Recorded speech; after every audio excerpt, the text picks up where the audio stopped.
अफीम चरस गांजा सब पिए लगली केकरा चलते एकरा चलते कि तोहर चलते शराबी हो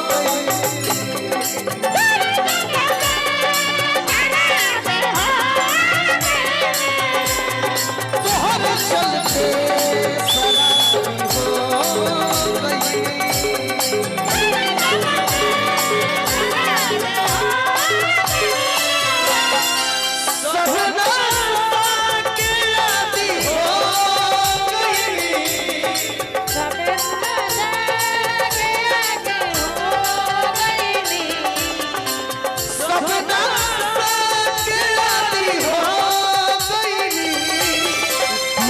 चलते शराबी हो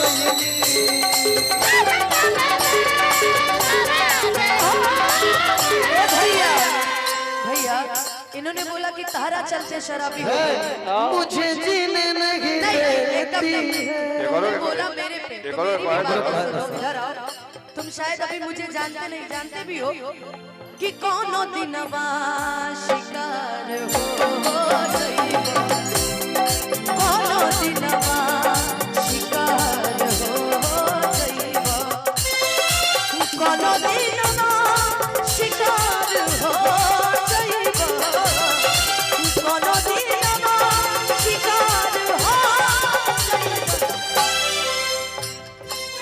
हमसे मिलवा हमसे मिलवा हमार हो हमसे मिलवा कौनो दिनवा शिकार हो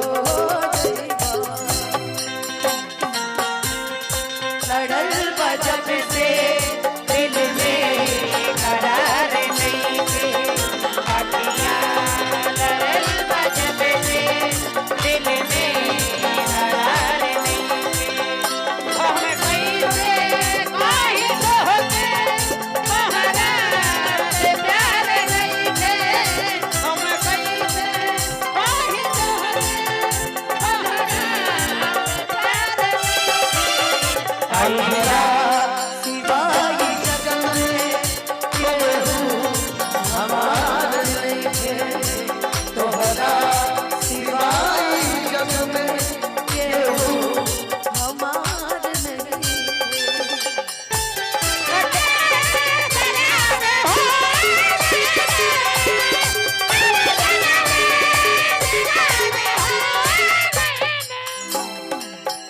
जैया तू डोली में बैठे के तैयारी करे लगलो ओ दिन हमरा मुंह से वो गाना निकला अच्छा जल्दी बैठिए डोलिया में बैठब कैसे सज के सवर के डोलिया में बैठल कैसे सज के सवार के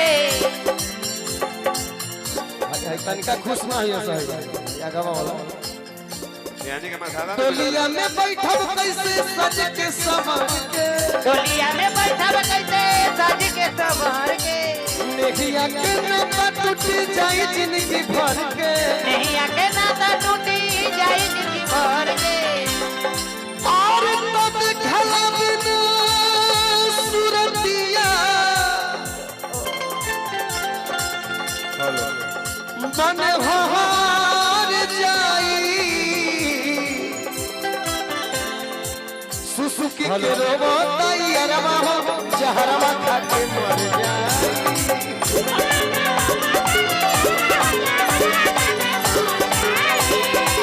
सुसुकी के रोबो तैयारवा हो जहरवा खा के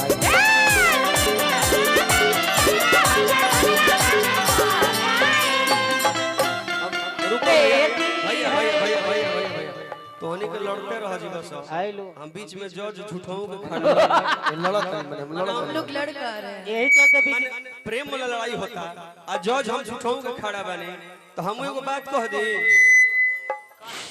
ये देखिए ये जो मेरा राहुल भाई है ये राहुल राहुल राहुल ये जो मेरा भाई है ये बड़े दिल से फरमाइश कर रहा है आपके अंदर जो इसके है सो बार करिए लेकिन सतेंद्र भैया बताता हूँ फूलों की दुकानें खोलो खुशबू का व्यापार करो फूलों की दुकानें खोलो, खुशबू का व्यापार करो, इश्क खता है तो ये खता 1000 बार करो। सुनो ना भैया, हम झगड़ा में खत्म कर देते नहीं। देखो झगड़ा कहाँ है? ये झगड़ा है दीपक भैया, प्रेम वाला झगड़ा यार, पागल हो क्या? इस जज को बैठाए हो तो सुनो। किसी की याद सताए शराब पी लेना है, शराब पी लेना। किसी की याद सताए शराब पी लेना है, शराब पी लेना। कोई ख्याल रुलाए, कोई ख्याल रुलाए, शराब पी लेना है, शराब पी। ओए इसका जो अंतरा है बहुत प्यारा है। बोलो ना। जो जहर दे तेरा दुश्मन उसे कबूल न कर, जो जहर दे तेरा उसे कबूल, मगर शराब पिलाए, मगर शराब पिलाए, शराब पी लेना है, शराब पी लेना।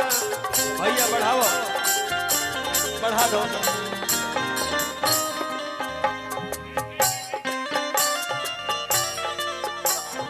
ये हमारे गार्जियन है। चलो आज मांगा वो हम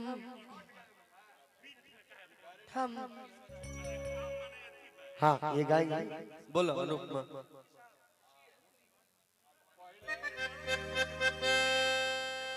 ठीक है। ना ना ना, एक गाने का फरमाइश है, वो दुल्हे राजा का है। तुम बहुत अच्छा गाओगे उसको, सनैया लगाओ उसको गाओ। चल